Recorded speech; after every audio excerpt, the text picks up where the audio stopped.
madaxweynaha cusub ee dowladda federaalka Soomaaliya Mudane Xasan Sheekh Maxamuud ayaa maanta kulan wadajir ah la qaatay madaxda dowlad goboleedyada dalka.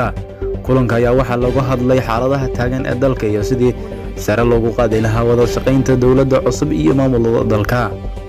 Waxa uu kulanka daba socday kulamo maalmihii dambe ee madaxweynaha cusub la qaadanayay mas'uuliyiin kala duwan kuwaas oo ay ka mid ahayn gudoomiyaha golaha shacabka iyo wakiilada beesha caalamka. sidoo kale waxa uu madaxweynaha cusub xalay kulan xasaasi ah la qaatay taliyayaasha xoogga iyo booliiska Soomaaliya kuwaas oo ugu dhageystay warbixinta guud ee ku aadan amniga dalka.